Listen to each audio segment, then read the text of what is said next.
ลึกศพภกาสอนปีกุญชรอันปลดปลงโททนเสน่งคงสำคัญหมายในกายมีนรชาติติวางวายมะลายสิ้นทั้งอินทรีย์สถิตทั่วแต่ชั่วดีประดับไว้ในโลกา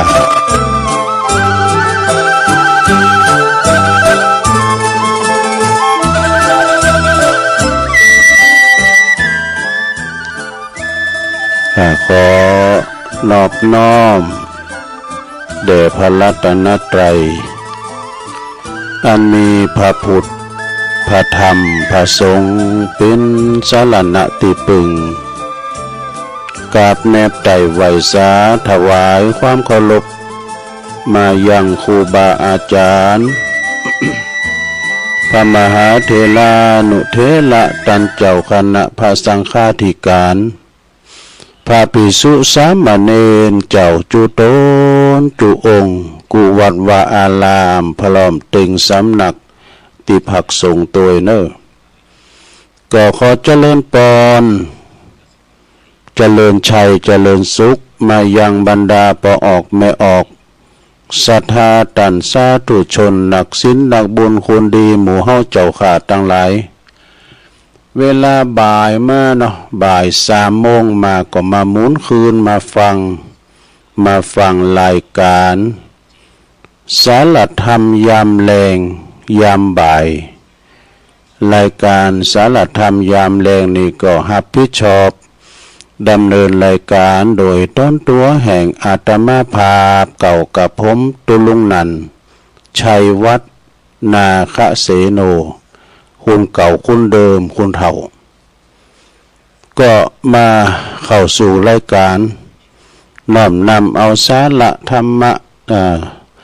บางทีก็เอาธรรมมาเตดพองก้านะแก่ห้อนโหซ้ำจะห้อนก็ตุบนยายกานี่เหยย่อยเหยยังมาเตะทำมาเยอะเลยนะสเตก็เอาคติธรรมมาพองเอานิทานชาดกมาเล่าสู่จูกันฟังประออกศรัทธาก็ยามคำยามแรงยามบ่ายคุณฟังนักแต่ก็บ่มีสักเท่าใดเนอะเปิ่นไปเหยการทำงานไปสวาหากินกันก็จะเลิกกับสวเฮานี่กะคุณเฒ่าคุณแก่นี่กะศรัทธาคุณบรรณักฟังบ่หลายกันตุลงก็มาทำหน้าที่ตามตีเปิ้นได้มอบหมายถวายเวลาโดยอาจารย์พระครูอภิวัฒนวิกรมประธานสงฆ์ประธานขืนสีขาวมอบหมายถวายเวลาตุลุงเฒ่าเฝ้าวัดเมื่อไหนตุลุงออกรายการไปนะถึงเวลาวันจันทร์ตุลุงก็มาเข้ารายการมานางอู่นางจ้ากับปออกไม่ออกศรัทธาได้ยินได้ฟังกันเนาะรายการนี้ก็มีครูบาอาจารย์จัดกันหลายอยู่ตั้งแต่วันจันทร์ถึงวันศุกร์เนอะและวันเสาร์นี่มีนะไหลหันไหนก็ได้แล้วก็จะปิ้นตุนอื่นกันต่อไปแต่ว่าวันจันทร์วันการวันพุธวันพฤหัสวันศุกร์อันนี้ก็มีอยู่เยอะนะวันเสาร์นี่วันติดนี่มีก็ฟังกันไปเนาะสตาแก่งอมแก่เงาไปต่อไปตัวลุงก็จะได้อ่านขอบคุณรายจื่อรายนามสถานีคืนเครือข่ายที่เปิดรับสัญญาณรายการธรรมะช่วงเวลาตั้งแต่15 ถึง 17 นาฬิกา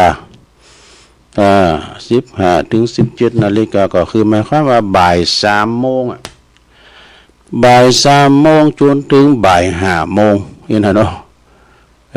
ก็2 ชั่วโมงต่อไปนี่ก็มาฟังสาระธรรมมรดกธรรมของก็ตุลุงก็เป็นคุณขว้าเนาะเรียกว่าทำกันบ้านหาคติธรรมกายนะนำเสนอก็จะอ่านได้จื่ออันเนี้ยตัวแล้วจื่ออย่างก็สถานีบนนี้ก็มีเปิ้นเฮาบ่ได้ยินก็ขอขอบคุณสถานีวิทยุคณะสงฆ์เนออำเภอฝาง FM 100.25 เมกะเฮิรตซ์เนอร์พี่น้องฟังไม่อายใส่ปราการก็ฟังกันหลงไหลครอบคลุมกันหมดเนอแผ่วดอยล่างบ่ขอบคุณเจ้าหน้าที่ดีเจตุปิเลินก็กล้องสัญญาณไปแล้วขอบคุณสถานีวิทยุคืนพระพุทธศาสนาการศึกษาและวัฒนธรรมของวัดฝายหินเนอร์ FM 104.50 เมกะเฮิรตซ์ฝายหินนี่ก็ดังคืนไปไกลแผ่วหลายด้อยนางแก้วเวียงผับเผานะข้ามแผ่วด้อยคุณตาลปุ่นนะปุ่นอ่ะแม่ไปตังเจงดาวก็ครอบคลุมกันหมดเนอะขอบคุณเจ้าหน้าที่ดีเจอาจารย์สมุวิศวัตเนอะวรกิจโจขอบคุณสถานีวิทยุมนเสียงธรรมมนเสียงธรรมนี่วัดบุผารามอำเภอแม่แจ่มบนเนอร์ FM 106.25 เมกะเฮิรตซ์แม่แจ่มก็ฟังกันหลายแต่เพิ่มโทมเลยเนาะแล้วขอบคุณสถานีวิทยุวิทยาลัยสงฆ์นครลำปางเนาะมจรลำปางตั้งอยู่ที่วัดบุญญาวาสวิหาร FM 106.50 เมกะเฮิรตซ์เนอร์แล้วก็อาจารย์พระครูปนบอกว่าสถานีใหม่ทั้งหมดนะตั้งคืนวัดน้องกายกันเนาะโอ้ขอบคุณเนอะตั้งวัดน้องกายเปิดก็หับสัญญาณบ่าย3 โมงเหมือนกันเนอะขอบคุณตั้งเจ้าหน้าที่ดีเจเนอะก็กล้องสัญญาณเสียงย่องไปตั้งปุ่นมาวันจันทร์เนาะขอบคุณครูสถานีเนอะที่เปิดลิงก์สัญญาณไปมาปะกันวันนี้ก็ตรงกับวันจันทร์ที่24วันนี้แล้วเนาะของเดือนมีนาคมพุทธศักราช2568เอาไปเอามามีนาก็จะสิ่งไปทำกี่วันเนาะสดาญาโยมวันเวลาล่วงเลยผ่านไปโว้ยนะเดี๋ยวก็ศุกร์เดี๋ยวก็เสาร์นะเวลาก็ผ่านไปโหลดเร็วฉะนั้นญาติโยมทั้งหลายวันนี้มาฟังกันในรายการวันจันทร์ของตุลุงก่อนอื่นนะก็ข่าวบริการกันเนอะสถา ก็ขอน้อมถวายความอาลัยในการจากไปในเมตตาบารมีธรรมหลวงปู่ครูบาบุญยังเนอะบุญยังกะโลอายุเป็นได้82 วะอดีตเจ้าอาวาสวัดห้วยน้ำอุ่นตำบลแม่ตื่นอำเภอลีเป็นได้ละสังขารไปแต่ว่านี่ก็เนาะนะโอ้ครูบาบุญยังนี่เป็นจะมาตีตังเฮานาตังดอยหล่อกำสังกะเป็นพระมหาเถรจารย์ตัวเนอะนางปกปุกเสกาอีนะเป็นตำนานตีทำเมืองในระบำลำนำลองนานเนอะทุกการฟังแล้วก็ติดอกติดใจแต่ก่อนนี่เปิดก็มาติดออกคืนสถานีวัดดอยน้อยเขาเนี่ยนะเปิดเคยมาติดเขาก็มึนนะแกเนาะแล้วก็ได้ป้าได้หันก่อนเขาก็ไปตาเตียนที่วัดเปิดนะวัดห้วยน้ำอุ่นเมืองลีบนะเดี๋ยวนี้เปิดก็ละสังขารไปสถาก็อันนี้เปิดสมควรแก่ไหวเปิดว่า82ได้กำให้หรือพระพุทธเจ้ามา2 ปีอะดูแต่ว่านี่เพิ่งก็พระราชทานไปตุนนี่ก็เนาะวัดหมื่นเงินกองนี่ก็หาได้ในเมตตาธรรมนั้นพระครูเปิ้นอายุ62ก็แต่ก็หาเนาะอันนี้ตุลุงก็หันเปิ้นกูปีอย่ามาเปิ้นตักเปิ้นนั้นทำบุญตั้งทำโลงได้ตั้งทำโลงที่วัดไร่พัฒนารามในตำบลเดียวกันเนี่ยที่ตุลุงนะตุลุงก็ไปช่วยงานท่านพระครูวิจารณ์ธรรมทัศน์เปิ่นต่างทำโลงเนี่ยอาจารย์พระครูประมากูปีเนอะวัดหมื่นเงินกองเนี่ยนะเปิ่นก็มากูปีมาปิ้นสงปีทีสืบชะตากรรมสังฆายนะก็ขอแสดงความอาลัยด้วยเนอะครูบาอาจารย์เขาก็เสี่ยงบุญกันไปหน่อเจ้ามันก็ไม่เคยมีลงเอ้ยจักจวนกันมาโบสถ์ลูกหลานเฮาก็ไม่เคยมีกันต้องไปสหาอาละอ่อนที่เพิ่นอยู่บนเขาบนดอยมาโบสถ์อีกนะมาโบสถ์เป็นสามเณรโบสถ์เป็นพระเป็นตุกันศรัทธาเนาะเอาละตอนนี้ไปนี่ศรัทธาญาติโยมทั้งหลาย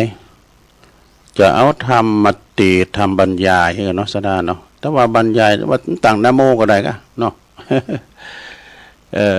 เป็นธรรมบรรยายเรื่องคดีโลกคดีธรรมให้ว่าก็จะลองฟังว่านะลงนะมันพิจะได้คดีโลกคดีธรรมเอาเข่าอันนี้เลยเนาะเข่าหยังเข่าบาลีเพิ่น ตั้งใจฟังกันนะลงเด้อ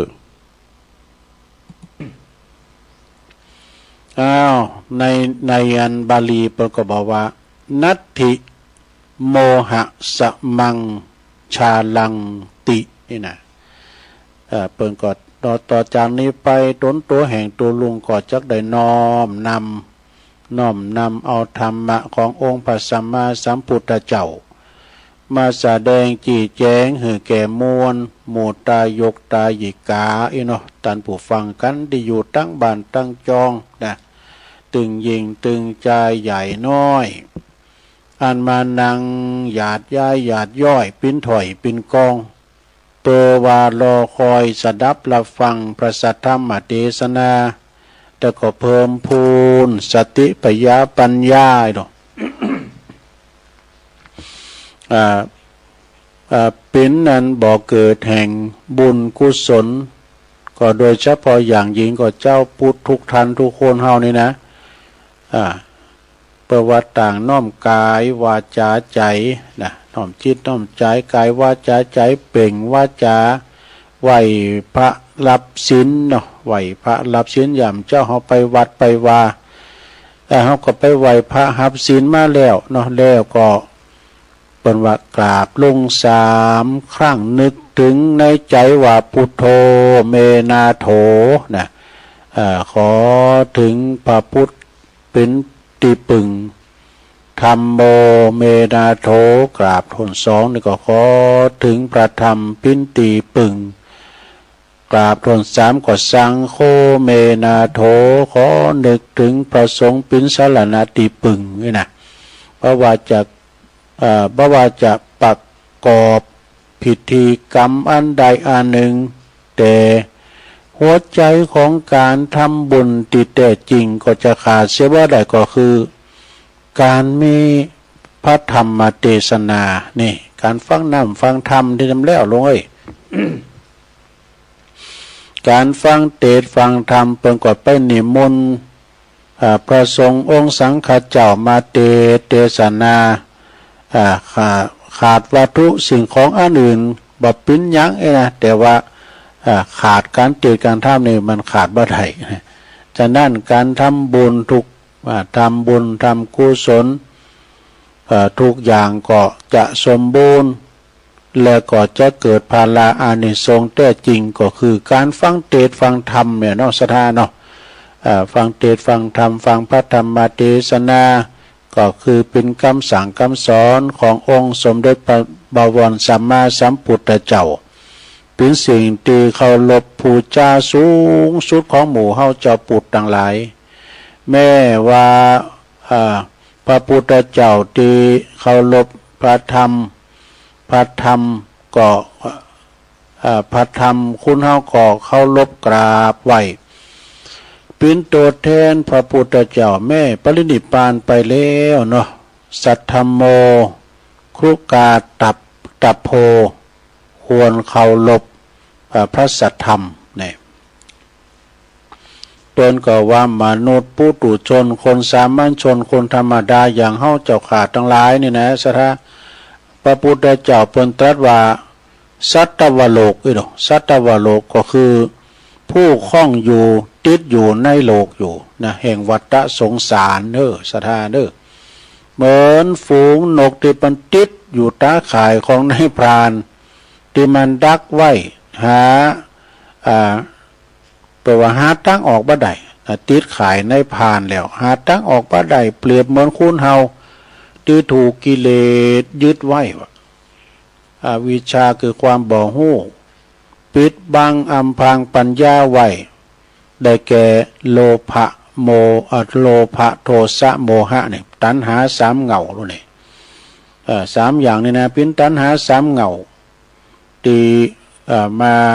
ครอบงำในจิตในใจของหมู่เฮา แล้วเปิ้นก็บอกว่าการฟังนำฟังธรรมแต่บ่ใจเป็นเพียงว่าเป็นพิธีอย่างเข้าใจกันโดยเฉพาะก็ปนิมนต์ตุเจ้ามาเทศในงานหยังก็ได้นานศพก็ตามเด้องานหยังก็ตามส่วนมาก่อคนตีโลมงานเนี่ยมากันมาตึงหนุ่มตึงสาวคุณเฒ่าคุณแก่ก็บ่ใครมีสมาธิตั้งอกตั้งใจฟังนำฟังธรรมคือความฉันทะพอใจไม่น้อยนะจะเก็บเอาธรรมสาระในเรื่องเนื้อหาสาระต่างๆขอคิดในคติธรรมที่ตุเจ้าเปิ้นมานำมาเทศนามาพิจารณาก็มีน้อยก็ไม่น้อยเมื่อว่าเป็นเช่นนี้แล้วก็เข้าใจว่าในนำธรรมคำสอนจึงบ่ค่อยลึกซึ้งฟังธรรมมหาวินบาก็ดี ร้อยข้างปั้นข้างบางคนนี่ก็จังบัสดุงหดหูโกบาปโกกรรมเลยกรรมว่ากุศลจึงล่างเลือนไปนะเลือนล่างบุญกุศลเป็นกรรมติดปากของเจ้าปุถเฮาบุญ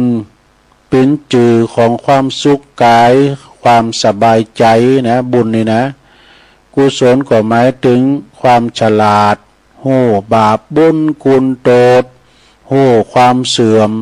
โห่ความต่างเจริญต่างเสริมต่างเจริญนะจึงโห่จึงอูใดว่าฟังเป็นพิธีเป็นประเพณีก็มีนะอย่างมาก็ฟังเอาเสียงนะเสียงจะได้ยินกรรมเนบ่อยเช่นว่าตุเจ้าตัวนี้เตดโมนดีเด้นี่นะเตดโมนเปิ้นวอนเสียงขึ้นเสียงลงเปิ้นเพาะไพเราะนี่นะก็น้อยนักที่จะได้ยินคำว่าธรรมะคติเตือนใจธรรมะเรื่องนี้สอนดีแต่มีคติแก่นสารแต่เนอะนี่นะเข้าอกเข้าใจดีแต่นี่นะฟังแล้วก็เกิดสติพยาปัญญาคุณส่วนมาก็บ่ได้ศึกษาอบรมไม่เนาะการสดับรับฟังมาหนักก็จะเข้าขายลักษณะดังกล่าวว่าการมาทำบุญเทศในงานศพก็มักจะโยนไปหือไผหือคุณที่อยู่ในหีบในโลงศพปุ้นฟังไอ้ดอกเช่นไปเคาะข้างหีบศพบอกว่าหับศีลเนอฟังธรรมเนอไอ้ดอกอันนี้เป็นประเพณีมก่อนเนาะเพิ่นว่าตุเจ้ามาแล้วเนอไปต่อยข้างโลงบุญกล่อมอย่างนี้นะกกตุเจ้าเพิ่นมาแล้วเนอลุกมาเนอไหวพระรับศีลเนอชื่อด้วยนะคุณชื่อคุณตายด้วยนะมาฟังแล้วบ่อยครั้งก็มีอย่างนี้น่าคิดแต่ประวัติเจ้าปุถเนี่ยแปลว่าผู้รู้ผู้ตื่นผู้เบิกบานนี่พุทธะนั้นแปลว่าผู้หู้ผู้ตื่นต่างตีแต่นั้นนี่คุณเฮาเป็นผู้ที่ดินนะดินอยู่ในคนเฮานี่เป็นอยู่ดินใดต้วงใดมีจิตมีวิญญาณครองอยู่นั่นก็ต่างหากที่จะได้ฟังนะคุณเฮาที่เพิ่นตายไปแล้วเพิ่นไปหูเลิงสังนะคนที่ตายไปแล้วก็หมดความหูซึกไล่วิญญาณประดุจตอนใหม่ไปให้แล้วนี่บ่หือบ่อื้อแล้วเอาไฟเขาจี้เขาเผาเขาลุนก็เปิ้นก็ยังบ่ห้องเสียงโอ้ยยังสักอย่างนะคือเปิ้นตอดจิตวิญญาณเลงออกจากกายแล้วหูซึกหยังแล้วสถานเนาะเอาหยังเอาเงินร้อยเงินพันไปหือเปิ้นก็บ่สุขใจบ่ดีใจเนาะบุญกุศลที่เขาได้หับดีหรือชั่วนั้นทุกข์หรือสุขนั้นก็อยู่เป็นไปอยู่ที่กฎของกรรมเนี่ยกฎของกรรมที่เขาได้กระทำไว้เมื่อยังมีชีวิตอินทรีย์อยู่ในเบื้องหลังเขาเนี่ยนะผู้ที่อยู่เบื้องหลังนั้นจะทำบุญเพิ่มพูนหนุนส่งโดยความหักโห ห่วงหาอะไรเพื่อคลายความกังวลจะได้เบาบางเบาใจหายเศร้าโศกเสียใจแล้วก็ทำตามจารีตหีดหอยประเพณีของเจ้าปุตสืบกันมานะนี่ก็ในลำดับนี่เนาะอันนี้เพิ่นก็จะลำดับในปริศนาธรรมปัญหาธรรมในต่างพระพุทธศาสนาเฮาเด้อเพิ่นจะมีคำแปลตัวไหนลงเด้ออันเกี่ยวกับเนื่องจากคุณที่ปนตายโดยเฉพาะหมู่เฮาเจ้าปุตล้านนานี่เคยหูเคยหันแต่โบราณมาแล้วเมื่อคุณที่เป็นไก่จะตายก็ดีขันโคม่าก็ดีผู้เฒ่าผู้แก่ก็จะรีบนำดอกไม้ไปใส่มือของคุณป่วยประนมมือไหวเน้อไหวนะแล้วก็สอนดังว่าพุทโธธัมโมสังโฆเน้อพุทโธธัมโมสังโฆเน้อนะเพื่อระลึกนึกถึงพระพุทธพระธรรมพระสงฆ์นี่นะคือถึงหาบุญกินบุญทานคือถึงว่าเฮาได้เคยคิดสร้างหางแป้งหยังพองมันต้องปิ้นห่วงหาอาวรณ์ตั้งหลังนึกเอาตั้งหน้าปิ้นไปพุทโธเนธัมโมเนสังโฆเนไปใจนะตั้งโลกปนถือว่านำดอกไม้ที่อาศัยมือน่ะตั้งโลกปนถือว่านำดอกไม้แล้วก็ทูบเทียนนั้นไปใส่พระเกศเกี่ยวจุฬามณีบุญสงสวรรค์จันทร์ดาวดึงส์บนเนอะอีว่าเอาดอกไม้เอาสวยดอกไม้ไปใส่ที่เป็นปนมมือนะเอาสวยดอกไม้นี่นะไปปูชาพระเกศเกี่ยวจุฬามณีบุญสงสวรรค์จันทร์ดาวดึงส์บนเนอะจันทร์ดาวดึงสาบุญนะความหมายตั้งโลกเป็นอย่างนี้คดีตั้งธรรมเหรอความหมายตั้งธรรมเป็นถือว่าเตือนคนปิ่นของเฮานี่เตียงบ่ตายเด้อนะเตือนเฮาตั้งหลายเนี่ยลงบ่เหือคนเหือหีบขนขวายทำบุญปูชาพระจะหลีบจำศีลภาวนาก็ทำเสอย่างความตายนี่บ่มาถึงนี่เนี่ยเรียกว่าบอกตั้งสวรรค์อาบน้ำเหรออาบน้ำศพเหรอนี่อาบน้ำศพแปลว่าอาบน้ำหอมเอาน้ำหอมมาอาบศพนี่ต่างโลกเปิ้นถือว่าล่างล่างใครบ่มันมีบางละบนทินสังว่าแต่ต่างธรรมนั้นเปิ้นก็สอนฮู้ว่าอาบน้ำทำคำสอนนี่น้ำอบน้ำหอมนี่นะแปลว่าอาบน้ำทำคำสอนของเฮาทั้งหลายเนี่ยนะก็คือศีลสมาธิภาวนานะจำละร่างกายวาจาใจให้ใสสะอาดอันนี้ก็คือตั้งธรรมเนาะแล้วก็หวีผมแล้ววะเนี่ยบางคนเนาะศพบางคนบางศพเพิ่นก็มีผมอ่ะ หวีผมเนี่ยหวีไปตั้งหน้ากึ่งหนึ่งหวีไปตั้งหลังกึ่งหนึ่งก็ตั้งหน้านี่มันผมเคยมีอันนี้เยอะอันก็อันนั้นมันจูงควายมันเคยไป แล้วก็จูงแล้วก็ข้างหลังกึ่งนึงว่ะนะอันนี้ตังโลเปิ้นถือว่าวีหือคนตายกึ่งหนึ่งแล้วว่ะวีหือคนปิ้นกึ่งหนึ่งว่ะนี่คนละครึ่งแล้วก็วีแล้วก็ฮักวีนั่นควางให้ว่ะเอาทิ้งไปอันนี้ตังคดีธรรมเราบอกว่าเปิ้นว่าหือฮู้ฮู้ว่าเกิดมาแล้วต้องตายมาเป็นของกูกันหนีบ่พ้นเกิดกับตายเนี่ยมันหนีบ่พ้นกันว่ะ ตอนว่าเกิดมาตอนใดก็ตายตอนอันพองก็เกิดมา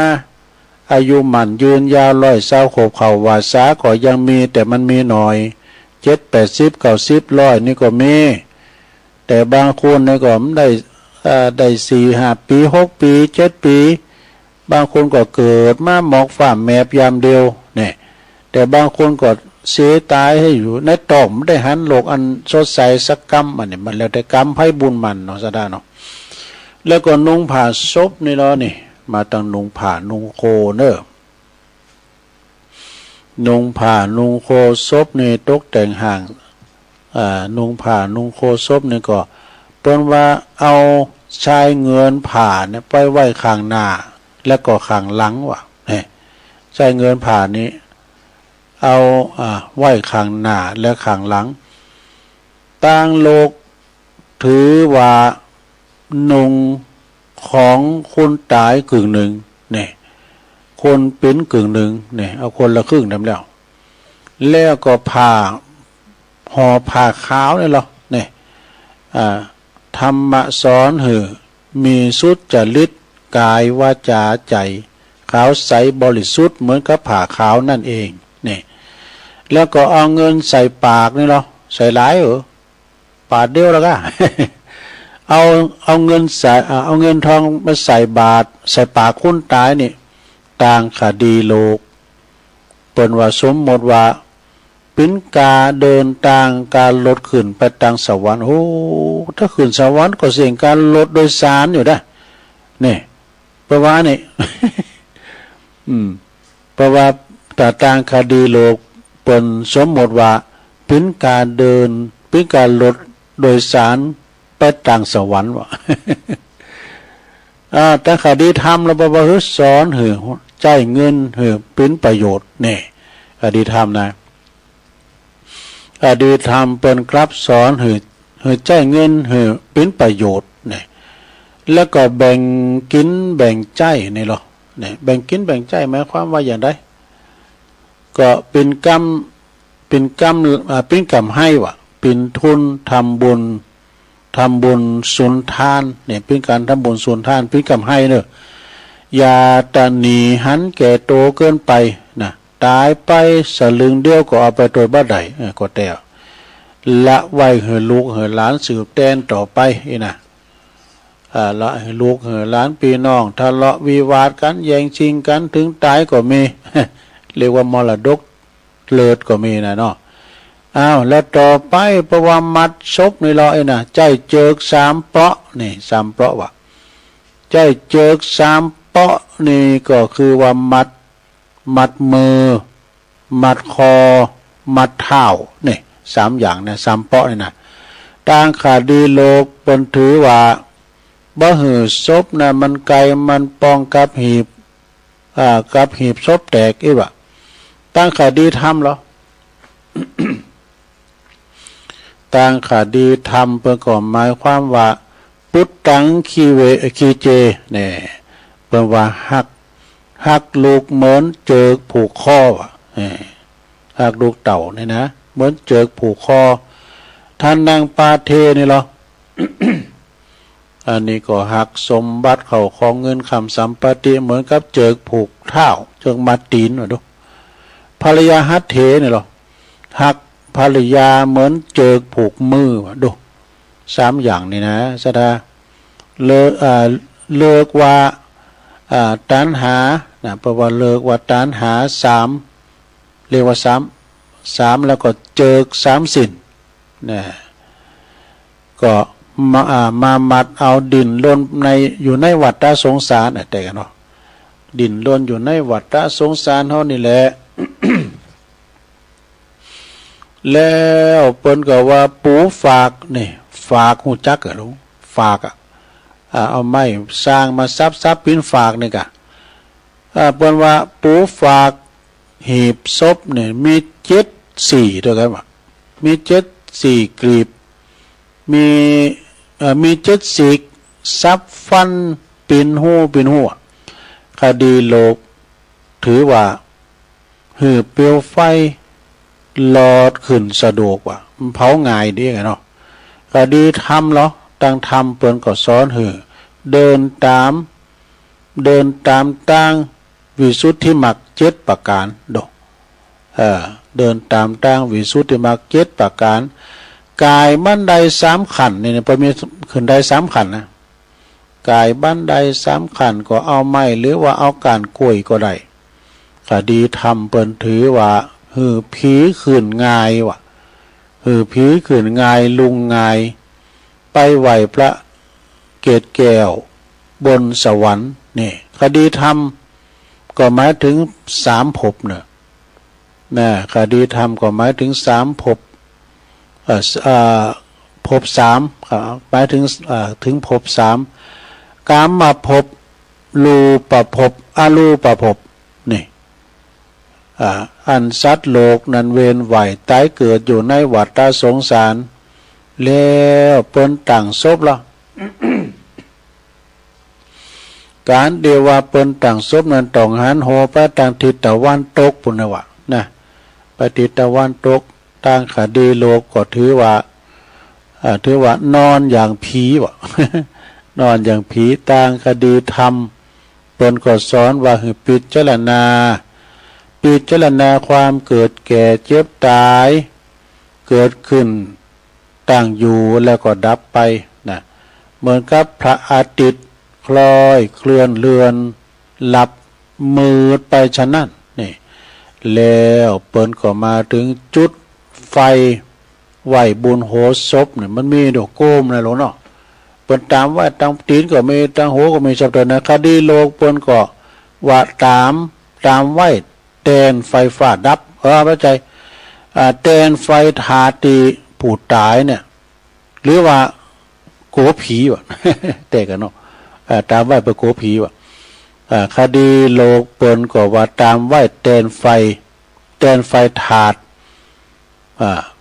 ผู้ตายหรือว่าโกผีนี่ตั้งคดีธรรมบ่ว่าตั้งคดีธรรมเปิ้นสอนคนเฮาเนี่ยเป็นสำนึกโตนึก สำนึกโตว่าจะได้ว่าอยู่หือสว่างไปก็หือสว่างนี่ไฟนี่นะไฟเนี่ยไปก็สว่างมาก็สว่างแจ้งมาแล้วก็แจ้งไปหือมีศีลมีธรรมจะไปมืดมามืดน้ำใดไฟนี่คือความสว่างถ้าว่าไฟดับก็ดับวูบลุนเลยดับไฟละดับไฟเป็นอย่างเมื่อว่าพระสวดมนต์เสร็จแล้วจุดขึ้นใหม่เนี่ยคดีโลกเปิ้นถือว่าคดีโลกเปิ้นก็ถือว่าดับเสน่ห์จังไรเนี่ยดับเสน่ห์จังไรหมดแต่ตั้งคดีธรรมเปิ้นหื่นนึกถึงตัวว่าดับไฟคือตายเนี่ยดับไฟคือตายดับไฟคือเกิดดับไฟคือเกิดมา2อย่างเนาะได้พิจารณาถึงความบัดเตียงหมั่นของสังขารมันเป็นอนิจจังทุกขังอนัตตามีเกิดขึ้นตั้งอยู่และดับไป เป็นกฎของไตรลักษณ์เนาะบ่หมั่นเตียงแน่นอนเนาะแล้วเปิ้นก็ว่าการเคาะหีบนี่เหรอก็หีบศพไปต่อยศพนะหมายถึงนะคดีโลกเปิ้นถือว่าคุณตายมารับศีลฟังธรรมมาหับศีลฟังธรรมก็คุณตายเปิ้นจะไปฟังเนาะเปิ้นบอกเจ้าเราดูว่าคุณที่เปิ้นตุเจ้าพมาเตก็เตเนี่ยคุณย่างนั่นน่ะฟังอันนี้เปิ้นคดีโลกเปิ้นว่าไปขอให้คนอันผู้ที่ตายไปน่ะหับศีลฟังธรรมไม่ว่า แล้วตั้งคดีธรรมนี่ล่ะเปิ้นสอนให้คนเฮานี่ปิ้นลีไปทำบุญฟังเทศน์นี่เสียเมื่อยังมีชีวิตนี่อยู่นี่ตายไปแล้วก็บ่มีโอกาสได้ฟังแล้วแต่เนาะเรียกว่าแปลว่าเรียกบ่ขานวานบ่ฮู้น่ะตายไปแล้วนี่พระจะไปฟังเลขบ่ขานวานบ่ฮู้ก็คือมันหืมล่ะบ่จะเทศธรรมหยังก็ตามมาไล่โพดมหาวิบากก็ได้ยินแล้วเนาะเพิ่นเอาเทศให้คุณยังฟังฉะนั้นจงอย่าประมาทสวดอภิธรรมไหมล่ะตั้งโลกเปิ้นเข้าใจว่าสวดให้ผู้ตายนะสวดให้คนที่ตายแต่ตั้งธรรมเปิ้นถือว่าเป็นประเพณีที่พระพุทธเจ้าเปิ้นไปโปรดแสดงธรรมให้พระมารดาบุญจันดาวดึงหรือว่าตาวติงสาบุญแทนการนำนมบัดใจสวดให้คนที่เปิ้นตายฟังสวดให้คนที่ปิ้นเนี่ยฟังเตือนคนที่ปิ้นน่ะอย่าลืมตัวเนี่ยอย่าลืมตัวพลิกบันไดเลยเนาะเนี่ยเปิ้นว่าปีนขึ้นได้ ปีนขึ้นได้นี่เอาตังบุญปีนตังหลุมเอาตังหัวปีนตังหางไงเนาะ เป็นคดีเป็นอย่างไรการว่าเขาได้พลิกบันไดเนี่ยเพราะว่าคดีโลกในเปิ้นถือว่าบ่หือผีจำบั่นตัวเองได้ บ่หือผีจำตัวเองบั่นตัวเองได้นะคดีทางธรรมปรากฏสอนหือยึดมั่นบ่หือยึดมั่นนั่นก็คือของเฮาอันนี้ก็คือของเฮานี่ไปยึดมั่นถือมั่นแต่จริงมันบ่เตียงแต่แน่นอนนะบ้านเคยอยู่อู่เคยนอนหมอนเคยหนุนก็จะต้องปัดพลากไปเป็นธรรมดาปัดพลากจากกันไปจูงศพนี่หรอเปิ้นหือนงผ่าขาวคดีโลกเปิ้นก็ถือว่ามีหน้ามีตาว่ะถือว่ามีหน้ามีตาว่าคดีโลกนะนุ่งขาวห่มขาวเลยนะเปิ้นบทพราหมณ์ดอกคดีทางธรรมเนี่ยคดีธรรมเปิ้นก็ถือว่าลูกหลานจูงศพปอศพแม่ไปสู่สุสานป่าจ้าเฮอได้ป้นจากบ่อนนรกแล้วก็สอนให้มีศีลมีธรรมจิตใจเขาใสสะอาดบ่ลูกนี่อันนี้นะทางธรรมนะแล้วเปิ้นก็ว่าเวร3รอบนี่เวร3รอบก็คือเอาศพเว้นเวร3รอบนี่นะเนาะต่างโลกเปิ้นก็ว่าขอขมาศพนี่ขอขมาศพต่างธรรมรอบเปิ้นก็หมายถึงว่าหมายถึงวัฏจักรโมนเวรกิเลสโมนไปตามกรรมประวัติตามกรรมกรรมโมนไปหาวิบากกรรมเนี่ยโมนไปหาวิบากบ่มีที่สิ้นสุดเนอะนะแล้วก็ล่างหน้าศพนี่หรอเนี่ยก่อนที่เปิ้นจะเอาขึ้นกองฟ้อนหรือว่าเมนเปิ้นจะเอาน้ำเป้าล่างเปิ้นก็บอกว่าเอาน้ำบาเป้าล่างหน้าให้ใสสะอาดเหมือนน้ำบาเป้าน้ำบาเป้านี่น้ำใสดูน้ำสะอาดนะตักก็เต็มไหมตักก็เต็มเนี่ยเป็นน้ำบาเป้านะต่างธรรมเปิ้นถือว่าอย่างต่างธรรมเปิ้นสอนให้มีสุจริตธรรมนี่มีสุจริตธรรมเด้อนะกายวาจาใจให้ใสสะอาดหวานข้าวสารเนี่ยมีหวานข้าวสารด้วยนะต่างโลกเปิ้นถือว่าผีเนี่ยจะลุกมาเก็บกินเขาผีจะลุกมาเก็บกินเขาต่างโลกนะห้ามศพเพราะว่าห้ามศพนี่จะได้เบาลงเป็นคือว่าอย่างนั้นเนาะสมัยข้างโบราณนี่ศพนี่เปิ้นจะหามเนาะเปิ้นจะหามต่างธรรมนี่เปิ้นก็คือพิจารณาว่าข้าวสารนั่นก็คือเป็นแก่นข้าวคือจะออกงอกเงยก็บ่ได้แล้วเปิ้นเอาเปลือกมันออกหมดแล้วนะคูณเฮาถึงแม้ว่าเป็นว่าคูณเฮาถึงถาดถึงแก่นนี่นะแก่นคูณนี่นะแล้วก็จะต้องไปบ่ได้เกิดละบ่ได้แก่บ่ได้เจ็บตายฉันใดข้าวสารจะหวานปิ้นกาได้ฉันนั่นนี่ตุงนี่ล่ะตุงนำศพนี่ตุง3หางเนาะตุง3หางเนี่ยมันจะมีกุฏิเนาะตุง3หางนี่ก็หมายความว่าปิ้นนั่นเจ้าปุตต้องมีเกี่ยวเจ้าทั้ง3ประการนี่มีเกี่ยวทั้ง3มีพระรัตนตรัยพระพุทธพระธรรมพระสงฆ์เป็นผู้นำต่างเนี่ยเนาะก็จะอยู่ไปนะจะอยู่ไปต้องมีพระรัตนตรัยจนครบตลอดชีวิตเอาพระรัตนตรัยเป็นติปึงจะเยจะทำอย่างมงคลอย่างต่างๆจะไหวพระรับศีลก่อนหรอกจะไหวพระรับศีลก่อนจะขอจะจบแล้วนะหลวงขออำนาจคุณภาษีรัตนตรัยพระเกี่ยวเจ้าทั้ง3โดงอีว่าจงปกป้องรักษาบรรดาประออกไม่ออกศรัทธาทุกทันปราศจากทุกโศกโรคภัยเจ็บไข้ใดพยาธิให้มันหอมมันหายไปหรออยู่ดีอยู่ก้ำจูปูจ้าก้ำจุนพระพุทธศาสนาไปตลอดกาลยาวนานดังที่ตัวลงได้แสดงธรรมมาเลิงคดีโลกคดีธรรมก็มาก็พอสมควรแก่กาลเวลาก็ขอสมมุติหยุดที่ลงปรุงไว้เปียงเต้าอี้เอวังก็มีด้วยประกาละจะนี้สาธุสาธุสาธุ แล้วศรัทธาญาติโยมต่างหลายทำคดีโลกคดีธรรมเป็นธรรมบรรยายก็จบลงไปศรัทธาเปิดอุปมาอุปไมยเปรียบเทียบเนาะศรัทธาระหว่างตั้งคดีโลกคดีธรรมเอาก็ฟังกันไปนะ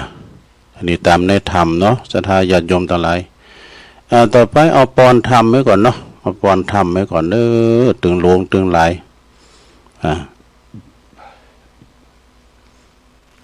สัพพิติโยวิวัจจันตุสัพพะโลกโควินาศตุมาเตภวัตวันตรายโยสุขีติขายุโกภวะอภิวาตานาสีลิสนิจังวุตาปัจจายโนจัตตาโลธรรมาวัฏันติอายุวันโนสุขังปะลังเอาละเนอะศรัทธาญาติโยมก็ฟังนำฟังธรรมกันไปเป็นธรรมบรรยายเนาะในชั่วโมงที่สองก็จะน้อมนำเอาสาดกธรรมเนาะนิทานธรรมให้ศรัทธาได้ฟังกันชักเลิงสองเลิงก็จะเอาคติธรรมมานำเสนอศรัทธาญาติโยมเนาะเป็นกูเป็นกีมกันไปตอนแรงตอนค่ำเป็นอันนี่เนอเป็นคติธรรมคำสอนขององค์พระสัมมาสัมพุทธเจ้าก่อนพักเบรกนี้เอาเนี้ยหน่อยเนาะของสุขของคฤหัสถ์นะสี่อย่างนี่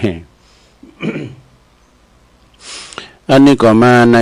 นวโกวาทนี่นวโกวาทในหนังสือนักธรรมจันตรีกันเนาะแต่ก็นี่นักธรรมจันตรีนี่ต้องรักธรรมทุกข์ก็คือหมดสองนี่โตจุนจบหมดน่ะเดี๋ยวนี้ไหลเข้าไปสู่ทำรับตำรามันก็ลืมไปได้คนเฒ่าสุขของฆราวาสมีสี่อย่างนะเปิ้นว่าข้อหนึ่งสุขเกิดแต่การมีทรัพย์นี่สองสุขเกิดจากการจ่ายทรัพย์บริโภค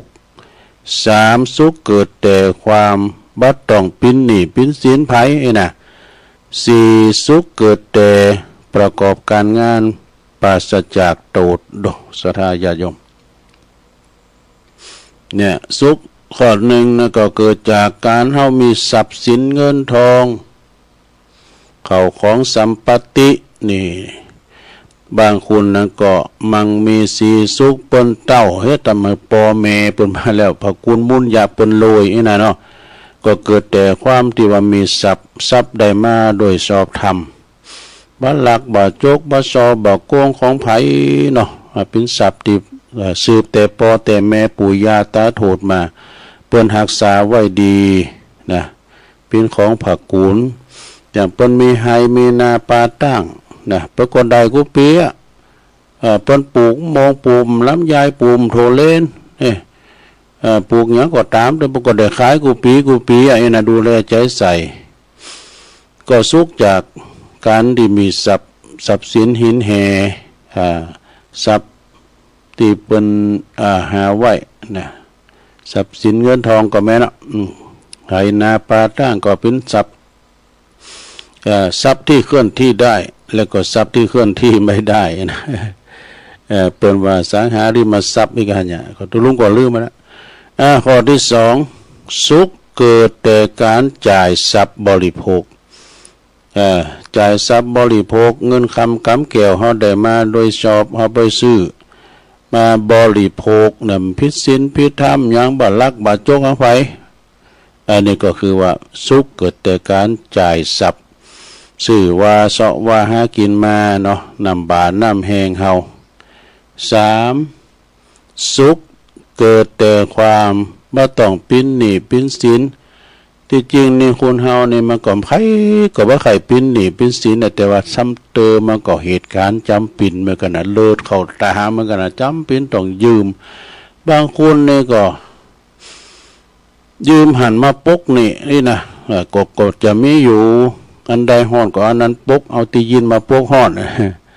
โดยเฉพาะกับพ่อค้าแม่ขายบ่ก็ยืมมาลงทุนนู่นเนาะอันนี้เพิ่นยืมมาลงทุนบ่ปิ้นหนี้ปิ้นสินบางคนเนี่ยยืมเปิ้นมาเนี่ย เงินยืมก็ทกสกำสังกาเพิ่นจ่ายมาได้มันซื้อจีนมาลาบแล้ว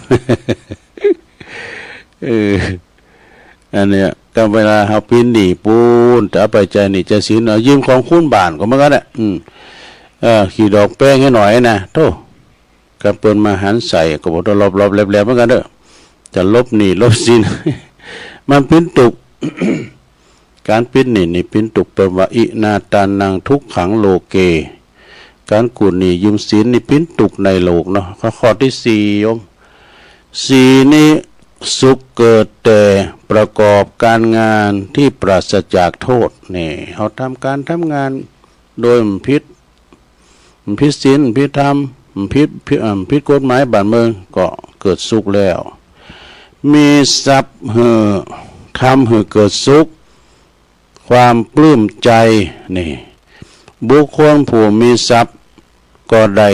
จับจ่ายใจสอยทรัพย์เปิดการดำรงชีวิตให้มีสุขโดยบ่ต้องปิ้นหนี้ปิ้นสินไผควรตีปิ้นหนี้เขายอมมีแต่ตุกการประกอบการงานตีปราศจากโทษก็ให้เกิดความสุขเนอะเพราะบ่ต้องโกภัยอันตรายอันเกิดจากการประกอบการงานนั้นๆนี่จบลงไปซะนะเนี่ยสุขเกิดจากการแต่มีทรัพย์สิน ตุลุงจังว่ามันเนี่ยก็สุขของเมื่อคุณเฮาสุขมีข้าวไว้กินนี่เขามีติมเหล้าติมร้องมันเดินรอดละนะเขามีแจอยู่นะ สุขมีข้าวไว้กินสุขมีแผ่นดินไว้อยู่มีตีไห้ตีนาตีดินตีอยู่ตีอาศัยก็เป็นสุขศรัทธาญาโยมสุขมีแผ่นดินไว้อยู่สุขมีกูนอนนำนี่มีสีสามีภรรยาหักกันแป้งกันแล้วก็มีลูกมีเต่ามีลูกมีหลานเท่ามาก็ลูกหลานจะมาพอก้อยดูแลนี่นะเนาะอันนี้ก็เป็นการว่าสุขแบบฆราวาสสุขที่มีลูกมีหลานที่มาพอมาเฝ้าไอ้นะซะนะสุขเกิดจากการที่ว่าลูกหลานตันเต่ามาพอมาคอยเวลาเจ็บปินยินอุ่นปอแม่ก็ดีเนาะมาอุ้มลูกปุกนอน7 โตอุ้มลูกปุกนอนอาบน้ำป้อนข้าวนี่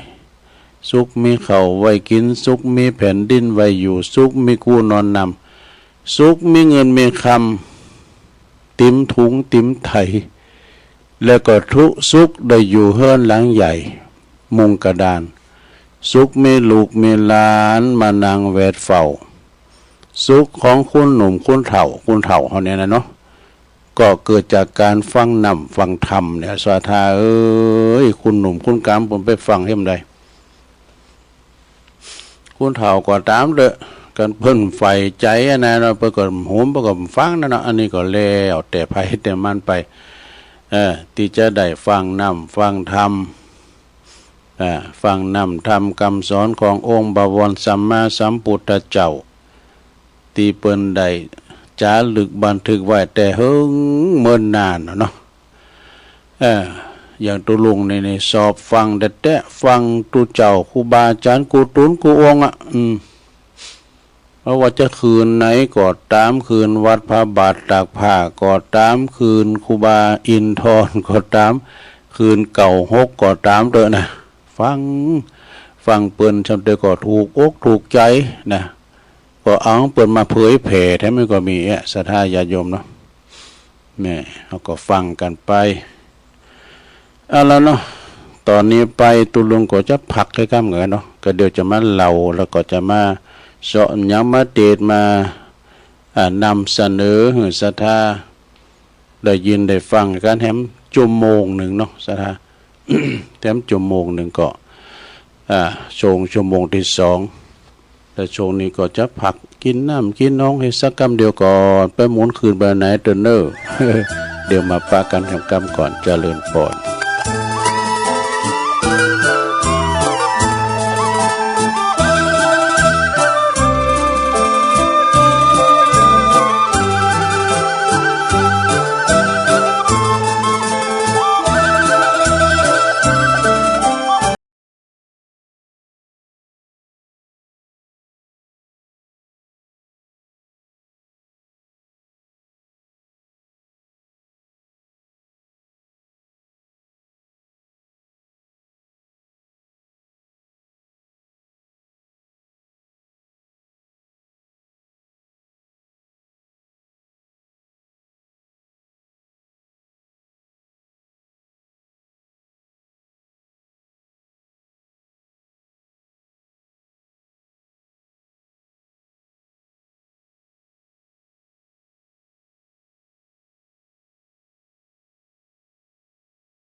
ตี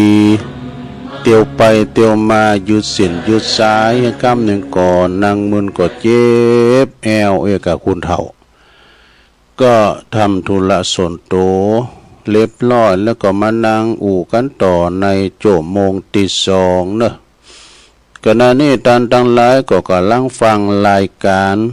สารธรรมยามแรงยามบ่ายสารธรรมยามแรงนี้ก็รับผิดชอบดำเนินรายการโดยอาตมาภาพเปิดห้องกันแนะนำว่าตุลุงยอง ก็อูยองเนาะภาษายองถ้ายองบะอูและพระเจ้าอูอนุรักษ์วรรณกรรมภาษาเด้อนะภาษาเฮานี่สำคัญนะจินเปเลยว่าจินบะละบะตี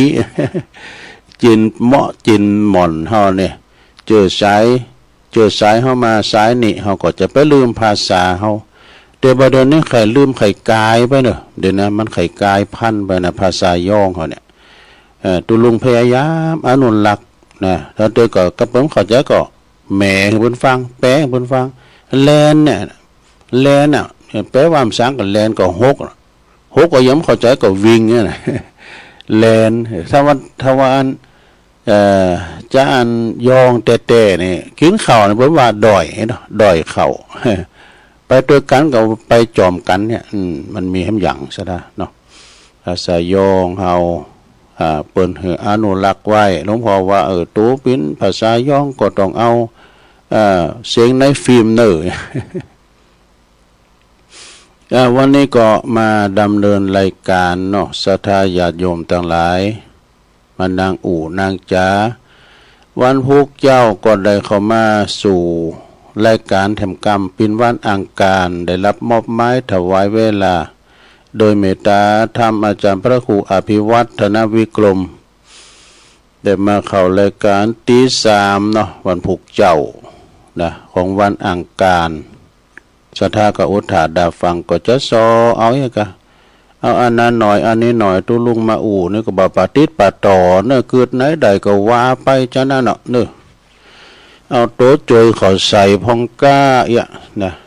เอาธรรมมาตีดพองก้านิทานธรรมสาดกกะนะเป็นกูเป็นกีมกันไปแต่ว่านี่ก็ไปรวมงานบุญที่ปุ้นวัดปากล่องตำบุญนำดิบอำเภอป่าสร้างในงานจะลองสมณศักดิ์พัดยศพระครูเจ้าอาวาสวัดลาดชั้นโทเปิ้นปิ้นพระครูจันโทที่จริงเปิ้นได้มาได้รับเมื่อปี60นะเด้อเปิ้นก็รออายุเปิ้นครบ60ปีแต่ว่าในเป็นแฮปปี้เบิร์ธเดย์เปิ้นก็เลยจะร้องให้แต่ว่าเนี่ยนะสืบจาตาลงโอ้คุณลงคุณหลายครูบาอาจารย์สังฆะก่อนหนักนะในเมตตาธรรมอาจารย์พระครูธีระกิจจาธิคุณอดิเลกอธิปัญโยเนาะเจ้าอาวาสวัดปากล่องโตสมเกตเป็นเด้อคุณหนักคุณหลายตั้งนายกเขาก็มาทำกำนันสจเขาเพิ่นก็แห่ใส่สุดปกติขาวเนาะโตเน่นนะสาธุญาติโยมก็แสดงมุทิตาจิตไปเนาะศรัทธาญาติโยมทั้งหลายเมื่อมาปะการส่งที่2ก็จะเล่านิทานสักเลืองเกิดก็ให้เนาะสักเลือง2เลืองก็ศรัทธาก็ลองฟังพอนะนิทานเลืองสังก็ฟังเอานิทานนี่ก็มาในธรรมเด้อศรัทธามาในธรรมเหมือนกันน่ะสักเตือนิทานบ่เลิกบ่เตยอยู่นิทานธรรมมาพอมาฟังเพลงกับเป็นนิทานเหมือนกันนะอย่างอาจารย์พรพิลมน่ะเพิ่นก็เรานิทานเรื่องดาววีไก่น้อยเนาะดาวลูกไก่ ตีตุลุงยังเปิดหรือฟังภาค1ภาค2ริมไก่ลาดกามจางการก็เป็นนิทานธรรมทั้งนั้นพระกับพรานพออย่างนี้นะเนาะอันนี้จะเป็นเรื่องอย่างก็ฟังเนอะนิทานธรรมเนอะสถานเนอะมีชื่อเรื่องว่าเขมกุมารหลานอนาถปิณฑิกษัตริย์เศรษฐีนะแล้วเปิ้นขี่ไปซอปินจู้กับภรรยาคนอื่นมันพิจารณาลองฟังพอเนอะคือเขมกุมารนี่เป็นหลานของอนาถปิณฑิกเศรษฐีเป็นคุณ งามคุณหล่อคุณหนึ่งวะนะพอใจคุณเนี่ยเป็นคุณรูปหล่อคุณงามคุณหนึ่งพกเมยิงโดยมากได้หันเขาแล้วก็จะต้องหลงหักวะหลงไหลหลงหักบากวนไม่ควรยั้งสติไว้ได้เนี่ยไม่ยิงตะหลายนะมอกดาราเนี่ยก็ไปได้เนาะเปิ้นหลูบหลามตามโดยโอ้ยเนี่ยแต่เขาสอบไปเป็นจู้กับภรรยาคนอื่นว่ามันกาเมสุมิชาเด้ชิ้นข้อ3พวกราชบุตรทั้งหลายเนี่ยเขาก็ไปยับได้วะยับได้มันไปเป็นจู้กับพี่น้องเจ้าบ้านนะกับลูกเมกับผู้อื่นโอ้ราชบุตรนี่พวกทหารก็จับได้ไปถวายพระเจ้ากรุงสาวัตถีถึง3 ครั้งก็บาลาบนี่แล้วแต่เดตรัสสั่งให้ปล่อยครุข้างแบบพญาเจ้าเมืองก็ตักสั่งโอ้พี่ย่าปล่อยมันไปนี่นะอนาถปิณฑิกาเศรษฐีหู้เลิงแล้วก็จึงนำเอาหลานชายของเขาเนี่ยนะหลานชายเศรษฐีเนี่ยเขาไปเฝ้าพระพุทธเจ้านะขอทรงสั่งสอนมาหน่อยเตอบาดนี้มันลึกนะหันว่ามันรูปหล่องามนี่ก็มันไปเมาสาวว่านะไปเอาเมเจ้าบ้านนี่ก็เป็นจู้เนาะพระพุทธเจ้าจึงตรัสสอนว่าผู้ที่เป็นจู้กับภรรยาลูกเมของเปิ้นคนอื่นนะเปิ้นบอกว่ามันจะเป็นบาปเด้อลูกหลานมันจะเป็นบาปไปนอนนะนอนนานตามความประสงค์ก็บ่ได้นี่ผู้อื่นก็จะมาติเตียนนินทาโดยเวลาเขาลมหักกับหญิงก็จะมีแต่ความยินดีน้อยนะความยินดีน้อย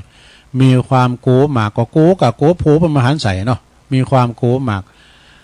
ทั้งทำผิดกฎหมายบ้านเมืองตึงกฎหมายแล้วก็หมดตายไปแล้วก็จะได้ไปตกนรกไอ้วะเพราะฉะนั้นจึงบ่ควรเกี่ยวข้องกับภรรยาผู้อื่นเน้อหลานนี่นะพระพุทธเจ้าเพิ่นสั่งสอนนะจบคำสั่งสอนแล้วนะจบคำสั่งสอนลงแล้วก็เขมะกุมารก็ตั้งอยู่ในโสดาปฏิผลดูตอนนั้นตอนนั้นมามหาชนก็อยู่เป็นสุขมีภัยมาหลักหลอบเป็นจู้ของเมละนะก็อยู่เป็นสุขไปเปิ้นมีคำถามว่ากุมารนั้นได้ทำบุญไว้ในปางก่อนอย่างใดจึงมีก็มีแก่ไขถึงว่ามีรูปหล่อรูปงามอย่างนั้นนี่นะก็จึงมีกรรมแก่ไขว่าในครั้งหนึ่งเนี่ยสมัยพระเจ้ากัสสปะเป็นพระพุทธเจ้าเขาก็เกิดมาเป็นคนปล้ำที่แข็งแรงว่ะคนปล้ำที่แข็งแรงมาจะคือฮะ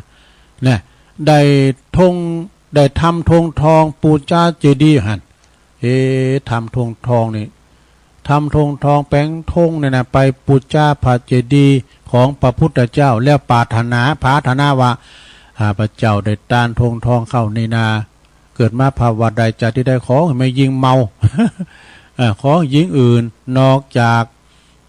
ยกเว้นญาติพี่น้องโลหิตสายโลหิตเฮานะแล้วคนอื่นเนี่ยขอเกิดความหลงไหลในตัวเฮานะแล้วก็เกิดกิเลสตัณหาตอนนั้นเขาก็เกิดมาในชาตินี้ก็เขาเกิดมาชาติใดๆก็มีแต่ไม่ยิงหักโหมทุกภพทุกชาติไปวะนี่เรื่องนี้นะปิ้นเลิงจี้โทษแห่งการปิ้นจู้กับภรรยาผู้อื่นบอดีเลยเพราะในเวลายังมีชีวิตอยู่ก็จะมีผู้ติเตียนแต่ไปแล้วก็อาจจะไปตกบ่อนนกถึงหญิงอื่นนอกใจสามีก็ตามเหมือนกันหมดเลยนะจบลงไปสดา อันนี้ก็ป้อมมนชัดได้นะยังมีอยู่นะ2 เรื่องอยู่ติ๊กไว้นะติ๊กไว้ตุลุงก็จะมาเล่าสู่จู้กันฟังนะสดาเนอะก่อมป้อมมนชัดได้เพราะว่าตอนนี้มาเตนเปิ่นแต่เหมือนเจ้าของเปิ่นเนาะตามกูเตือนในวันจันทร์นี่ตุลุงโอโดตุปียี่เสียงจากวัดใหม่เชตวันแต่ตุปียี่เสียงตุปีโอนี่เปิ้นใจใส่ดูแลครูบาวังเนี่ยนะเปิ้นใจใส่ดูแลครูบาวังพระเถระผู้ใหญ่อันนี้ก็เป็นบุญเนอะซะท่าคือว่าเป็นลูกศิษย์ลูกหานะเปิ้นก็อยู่เป็นพี่น้องไตโดตุปีโอนี่นะเนี่ยมันแต่มาต้องกันนะสดาญาโยมจาดแล้วปางหลังอาจจะได้เป็นปอเป็นลูกกันอยู่ต่างถิ่นต่างแดนก็ได้มาใจใส่กันนะสดานะเนี่ยจะกำใจบุญแท้ๆเต็มได้มาปบมาปะกันนะสดาญาโยมทั้งหลายนะ เรื่องต่อไปนะนิทานธรรมเรื่องพระอรหันต์ย่านไซนะคือย่านไซพิจารณาลองฟังบ่นะยังมีนิทานแถมเรื่องหนึ่งนะมีคนโกหกคนหนึ่งนะมีคนขีดจุนะคือเป็นสาธุเจ้าก็ดีมันเป็นคนขีดจุอ่ะอยู่ในบรรณาศาลาไก่เชิงเขานะเปิ้นพักอยู่ในบรรณาศาลาไก่เชิงเขาหลังจากคือข้างหลังนั่นก็จะมีเก้าไม่ให้หรือว่าเก้าไซต้นใหญ่ต้นหนึ่งนะเจ้าไม่ไซนี่ก็มีหากอย่างลึกลงไปในปื้นดินปุ๊ถ้าไผมาหนิมุนนี่นะไปชั้นนี่นะสาธุเจ้าตัวนี้ก็ที่โกหกนี่นะคนโกหกนี่ก็จะถือเอาบาทจีวรนะแล้วก็บอกกับทายกว่าท่านไปก่อนเถอะนะเดี๋ยวเขาจะสอนด้วยหลังนี่นะท่านไปก่อนส่วนวัดตนนั้นก็เจ้าขืนไปก็ไม่ให้วะแล้วก็ลุงมาตั้งหากไม่ให้ว่าไปคอยอยู่ท่าแถบประตูบ้านโอ้มันก็ศักดิ์สิทธิ์เหมือนกันเนอะถ้ายกนั้นภายหลังก็โอ้มาเตียวมาจัดมือเนี่ยเป็นว่าพระคุณเจ้ามาท่าอยู่หน้าบ้านพี่ก่อนแล้ววะดูโอ้ศักดิ์สิทธิ์แต่กันเนาะดำดินไปจ้ะลุงมันตั้งหากไม่ให้วะนะถ้ายกดันภายหลังถามว่าท่านมาจากไหนนี่ท่านยังว่าโวยนี่นะคุณโกหกนั่นก็จึงบอกว่าสัมมาณะนี่อาตมาเนาะมันเอาผ้าห่มเลิงปกหรอกอาตมานี่มาทางไหนก็คือมาทางไต่ก็ได้มาได้ตามปรารถนาได้นะมาตามได้ปรารถนาแล้วก็ยังมีครั้งหนึ่งนะมีครั้งนั้นมีบุรุษผู้หันผู้หนึ่งเนอะมาไปพิจารณาหูว่าโอ้คุณโกหกในลุงต่างหากไม่ใส่หากไม่ให้เฮ้ยนะมาต่างหากไม่ให้บุรุษนั้นก็เลยเข้าไปเต็ดนั้นหากไม่ให้เหรอวะเต็ดหากไม่ให้เหลือไว้หน่อยเดียวเหลือไว้หน่อยหนึ่งวะคุณโกหกนั้นก็บอกก็บ่ฮู้ก็ลุงมาตามหากใหม่กันเนาะปดโตหากใหม่ยังมาขาดคุณโกหกก็ตกลงไปเสวยทุกขเวทนาปีนั้นหมากหนักประมาแตดหากใหม่มันได้หย่อนแข้งหย่อนขาลูกก็เลยลุดตกลงไปได้รับทุกขเวทนาเจ็บป่วยนะทำอย่างนี้เรียกว่าปาปิจชะตานะมีใจปรารถนาปิ้นบาปบอกควรแก่ภิกษุเนอะนะอันหนึ่งความมักมากแล้วก็ความเบาหู้จักประมาณจัดว่าเป็นปรารถนาตั้งบาปนี่เพราะว่าเหตุนั้นพระพุทธเจ้าจึงทรงตรัสเทศนาแก่ภิกษุทั้งหลายว่าผู้จะรับประทานอาหารเหือหู้อัธยาศัยของทายกผู้ให้เนอะนะเปิ้นเป็นคุณแบบไหนคุณลำคุณรวยคุณปานกลางคุณหลากหยากันเอาพิจารณาบอกคุณหลากหยาไปก็คุณรวยไปก็จะลาบนี้นะคุณปานกลางก็จะมาแกงแค่คุณหลากหยาก็จะจ้อพักปังเนาะรับไปแล้วกันหลงอัธยาศัยของทายกหนึ่งเนอะแล้วก็ผู้เหือหู้ซึ่งวัตถุทายธรรมน้อยและมากหนึ่งเนี่ยผู้จัดต้านนักต้านหน่อยก็มั่วพอมอประมาณแล้วก็หือหู้ประมาณในการพ่อควรแก่ตนหนึ่งเนี่ยแชมพองเนี่ยมันหันแก่ตัวอย่างตุลุงวามคำนะกะโอ้บนโยกเข่าขันตูมาเนาะอันนี้อันเฮามักเลยปวดตัวใบหนาตักตัวมันนี่ปวดตัวแกงให้ถอมันมาเฮ้ยหนาตักเว้ยเดี๋ยวบ่มโถเล่นมาแล้วโอ้ก็เปิ้นก็กินเมื่อกะลุ่มจะว่าตัวหมักคนเดียวอันนี้คนเห็นแก่กินนะแล้วก็หูอัตยาศัยของทายกนั้นตัวเนอะคือหูจักเขาจะมากหรือน้อยหรือว่าหน่อยนะอย่างลากจานนี่ปรากฏว่าหน่อยพองกะนะถ้าเขาจะมากรับเพียงเล็กน้อยแต่พ่อควรนะแต่ถ้าเขาน้อยเขาก็หับเอาแต่พ่อควรเหมือนกันหูซึ่งวัตถุทายธรรมนั้นนะถ้าว่าเฮาหับมากถ้าว่าอันของมันมีหนักเนาะแต่น้อย ของมันมีหนักรับแต่น้อย คือชั้นแต่น้อยเนี่ยกันนะชั้นแต่น้อยแล้วก็ถ้าของไม่น้อยได้รับก็รับมักพอสมควรนี่เนอะชั้นแต่พอควรอย่างนี้เรียกว่าอภิชตะยินดียินดีน้อยปรารถนาน้อยความยินดีน้อยความปรารถนาน้อยนี่เป็นปัจจัยทั้งสี่นี่เป็นตียินดีเหลื่อมใสของทายกทายิกาทั้งปวงเนอะมันแต่ว่าเปิ้นเอามาดึงลำรถก็ใส่หมดเอาหมดเลยนะคือมักน้อยสันโดษให้หน่อยจะเป็นตีหักเคารพนับถือเหลื่อมใสของศรัทธาญาติโยมเนี่ยแล้วก็ยังลาภสักการะให้เจริญมากขึ้นทายกตีบ่เหลื่อมใสก็จะเหลื่อมใสแต่เอามาพอสมควรนี่นะเอาก็ได้เหมือนกันอาจจะโยกหึงอาตมาเมื่อก่อนพิยังอาตมาเอาไปหึงเปิ้นที่เปิ้นกักตัวเนอะนี่นะไอ้คือไปอย่างนึงเนาะตายกที่เริ่มใสแล้วก็จะเริ่มใสยิ่งขึ้นไปนะโดยความยินดีมักน้อยสันโดษปรารถนาน้อยของพระภิกษุที่รับทายทานนั่นเองจบสดาญาติโยมทั้งหลาย จบลงไป นิทานกล่อมแรมประมวลสักตอนใดลงเอ้ยก็เอามาแก่คัดแก่เวลาไปเนาะเอามาขาเวลาเดี๋ยวจะไล่วันพุกเจ้าตัวลุงก็เสาะมาแถมเนาะทำกันบ้านมาแถมตัวเต้พองโตป้อมพองโตจวยพองก็ว่ากันไปศรัทธาญาติโยมทั้งหลายมาปิ้นกูปิ้นกีมกันไป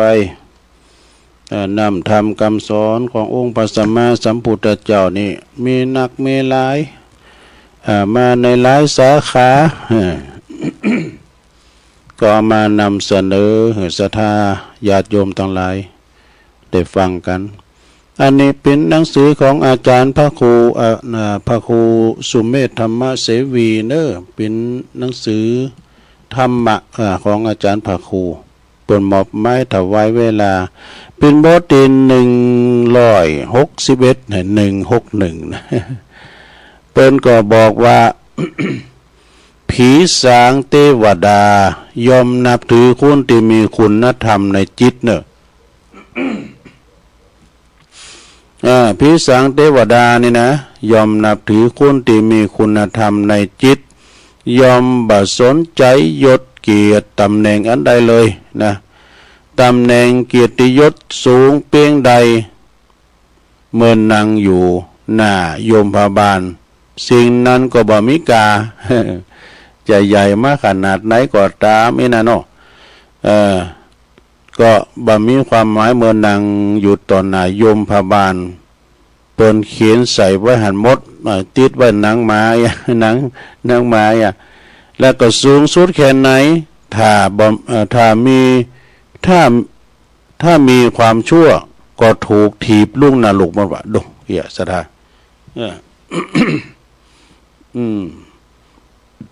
มียศมีอำนาจวาสนาเพียงใด เมื่อมานั่งอยู่สองหน้าของจ่ายยมพิบาลแล้วก็บ่มีกาเนี่ยสูงยศสูงแค่ไหนก็ตามเด้อนะถ้าทำความบาดีทำความชั่วในเมืองอยู่ในเมืองมนุษย์เมืองคนก็จะต้องโดนถีบลูกหมอนนาหกมันว่าดูในปรโลกวัดกันที่ความดีความชั่วเท่านั้นเองเนี่ยจงมันสร้างบุญสร้างกุศลกูวันตั้งแต่วันนี้ไปนะสะท้าเปิ้นว่าอย่าล้อหืดตายไปเสียก่อนก่อยได้สำนึกว่าแล้วจะเสียใจว่าตอนที่เฮามีชีวิตอยู่นั่นน่ะเฮาบ่ทำบุญหยังเอาไว้สักน้อยเลยนะมีชีวิตมีลมหายใจอยู่อย่างความประมาทเชือนแชนี่เวลานี้ทำบุญใดคือรีบทำไปเลยนะทำใดก็ทำไปเปิ้นโบสถ์เน้นพักร้อนกำสังกาหับปิ้นจะพาคุณตุน2 ตุนเนาะหับปิ้นผาดไตก็บาทก็อันเนี่ยสูงสุดอันนึงลงเด้อ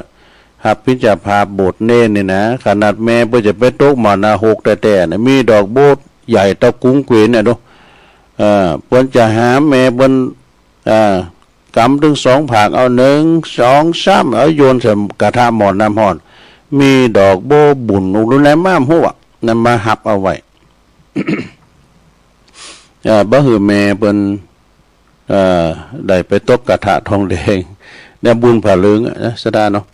เนี่ยมีชีวิตมีลมหายใจก็อย่าประมาทแช่เชิญแชร์เวลานี่ทำบุญหือรีบทำนะแต่ทำใดก็ทำจงมันหือตานรักษาศีลเจริญภาวนานี่จงมันสวดมนต์ไหว้พระแผ่เมตตาแผ่กุศลแผ่เมตตาสัมภสัตน้อยใหญ่อย่าต้องไปเศร้านะอย่าต้องไปเศร้าโศกเสียใจในเมืองผีเนอะดูอย่าเมื่อชีวิตนี่ก็บ่ทำความดีตายไปแล้วก็จะไม่นะเดือดร้อนภายลุ่นนี่บทแรกก็เน็ตในสระเนาะบทแรกบท161อันนี้162เนาะ แถมบทหนึ่งเปิ้นก็บอกว่าอย่าหับปากพร่อยอย่าไปรับปากอะไรพร่อยคือหับไปเลยอ่ะนะอย่าสัญญาไผไปส่งเดชนะอย่าสัญญาไปส่งเดชนะอย่าไปหับกรรมไผอย่างชุยอีดอกอย่าบอกกล่าวกำหวานที่บ่มีความจริงนี่อย่าไปบอกกล่าวคำหวานที่บ่มีความสัตย์จริงคนเฮานั้นจะโกรธแค้นกันที่สุดในเวลาหลอกลวงถูกหลอกลวงน่ะจะโกรธแค้นที่สุดแล้วก็จะบันดาลโทสะอย่างแรงเวลาถูกโกหกนี่นะฉะนั้นการชอบหลอกลวงคือการสร้างศัตรูเนอะเนี่ยการสร้างศัตรูแล้วก็การชอบโกหกก็คือการสร้างคู่อาฆาตเหมือนกันดูนะสื่อสัตย์สื่อตรงดีกว่าถึงแม่ถูกด่าแต่เขาก็จะบัลลังก์เกียรติเนี่ยเขาก็บ่จ้างบัลลังก์เกียรติความจริงบอกดีกว่านะบอกความจริงไปดีกว่าถึงเขาจะโกรธแต่ก็บ่เป็นคู่อาฆาตเฮาเนี่ยคำหลอกลวงจะถูกเผยออกมาจนได้คำจริงนะคำพูดจริงจะประกาศความดีงามของผู้พูดของผู้นะจงรักษาความจริงจงพูดความคำสัตย์จริงนะจบไปทำบทนะนี่ก็เน็ตเมื่อเด้อเน็ตเหมือนกันศรัทธาญาติโยมทั้งหลาย อีกบทหนึ่งนะมี2-3 บทเกินเด้อศรัทธาเอามาเสนอให้ศรัทธาได้ฟังก็เดี๋ยวสอนอย่างอื่นมาแถมเองกะอันนี้เรื่องสติเนอะสติสัมปชัญญะแน่บทที่163นี่นะ สตินั้นจำเป็นจะต้องฝึกไว้เนอะสติคือความระลึกได้สัมปชัญญะก็คือความรู้ตัวนะเพราะสติเปรียบเหมือนผู้กุมบังเหียนของม้าเนี่ยสนะผู้บังกุมบังเหียนของม้าสตินะเป็นเปรียบเป็นพุงกันนะเนาะถ้าเป็นรถเนี่ยเป็นเปรียบเป็นเบรกห้ามรถกันนะสตินี่นะเมื่อจิตออกนอกรูนอกทางก็จะสู่อารมณ์อกุศลนะคืออกุศลในบัดนี้นะจงใจสติกำกับจิตนี่แล้วก็น้อมจิตไปสู่อารมณ์กุศลที่เฮาชำนาญการน้อมจิตไปสู่กุศลทันสาธุชนควรรู้จักอนุสติ10เนี่ยอนุสติ10มี10อย่างนะระลึกถึงคุณพระพุทธเจ้าระลึกถึงคุณพระธรรมเจ้าระลึกถึงคุณพระสังฆเจ้าระลึกถึงคุณศีลระลึกถึงคุณทานระลึกถึงคุณของธรรมะเนี่ยที่ทำให้เป็นเทวดาระลึกถึงความตายโดยมรณสตินึกถึงความตายอาจจะมีแก่ตนพิจารณาการแยกกายออกเป็นส่วนๆระลึกนึกถึงลมหายใจเข้าออกเข้าพูดออกโทเนาะหายใจลึกเข้าถึงปอดด้วยนะแล้วก็จะได้สูบฉีดเลือดขึ้นบนสมองออกซิเจนจะขึ้นบนสมองนี่นะหมอผมบอกนะ ระลึกถึงคุณของพระนิพพานนี่พระนิพพานก็มีนะอนุสติทั้ง10นี่ก็คืออารมณ์ที่ระลึกเปอหือจิตเป็นกุศลนั่นเอง จิตเป็นกุศลนั่นเอง พึงน้อมจิตไปสู่อารมณ์กุศลหลีกเว้นจากอารมณ์อกุศลกุศลนำมาซึ่งความสุขความเจริญอกุศลนี่บัดนี้นะนำมาซึ่งความทุกข์เดือดร้อน พึงฝึกสติพึงฝึกสติเปิดใจเป็นเครื่องมือในการนำจิตไปสู่อารมณ์กุศลได้นี่ก็เน็ตนะจบไปละหลงจบไปเป็นบทบทที่164อันนี้ก็เน็ตเด้อ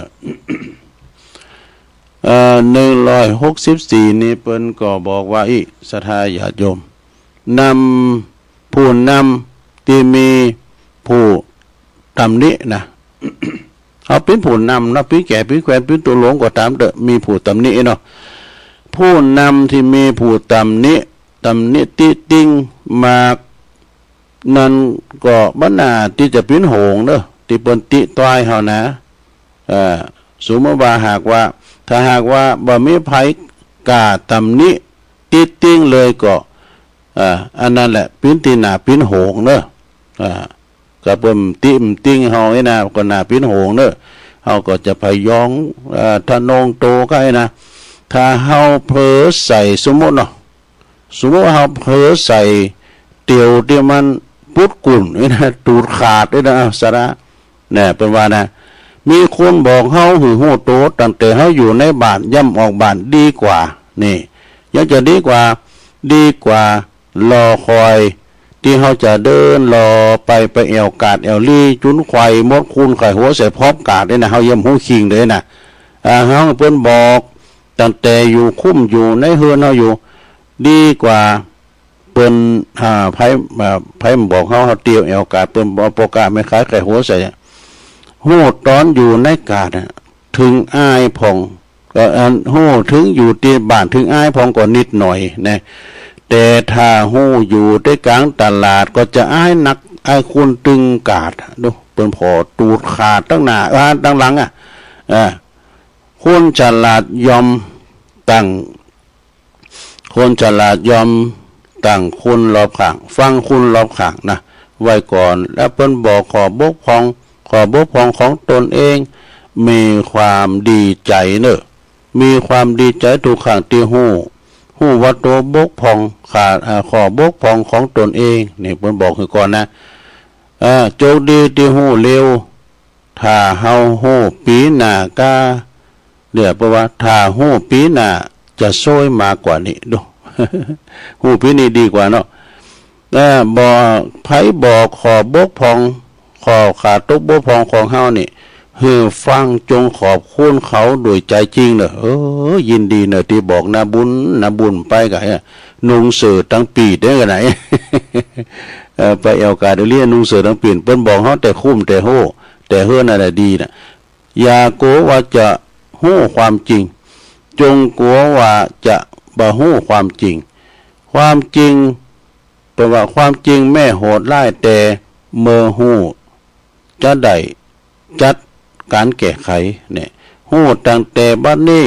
ความเดือดร้อนอาจจะบัดหนักถ้ามกเม็ดเอาไว้ก็จะกลายเป็นปัญหาอันใหญ่โลงเลยทีเดียวจบลงไปแถมบท1ซะนะมีแถมอยู่165 อันนี้ก็ป้อยาวสักตะใดเปิ้นบอกว่าหากว่าถนนตรงนะหุ่นตั้งสื่อนะหุ่นตั้งสื่อตรงยอมสามารถหันทิวทัศน์ทัศนีย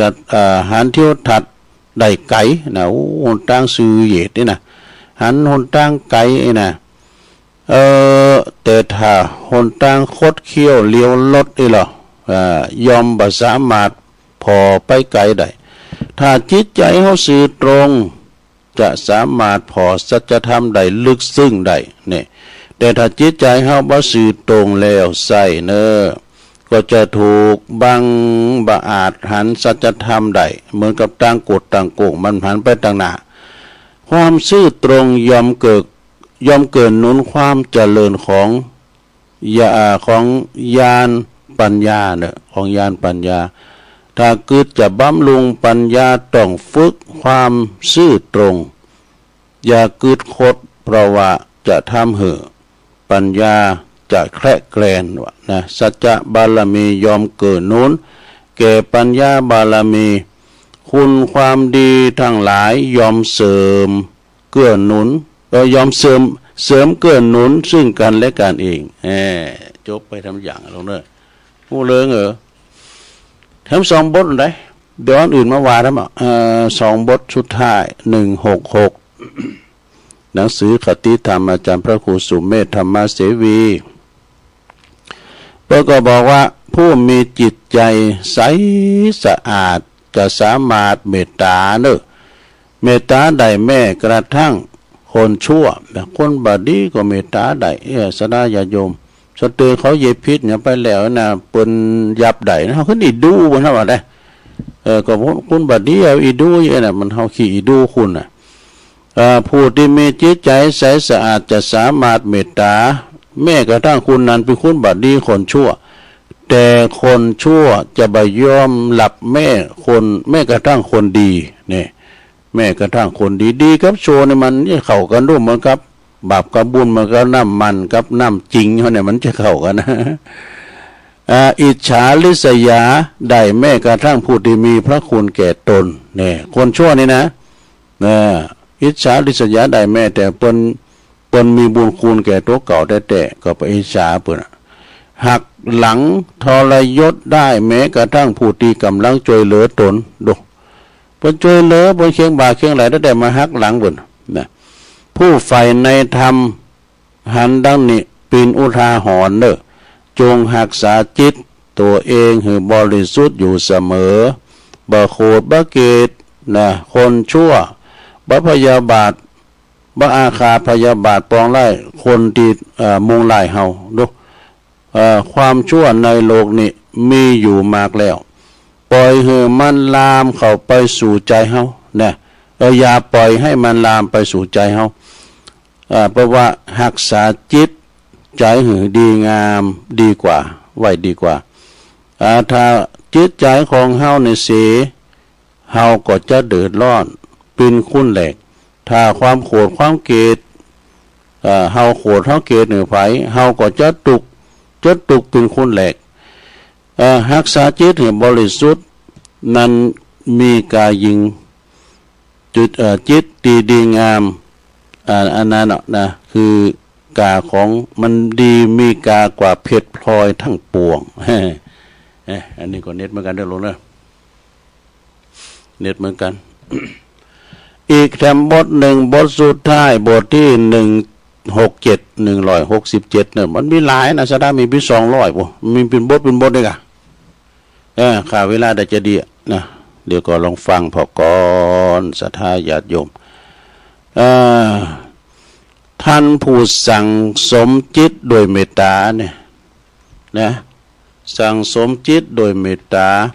ยอมมีความปรารถนาดีต่อสัมพสัตทั้งปวงเสมอกันนี่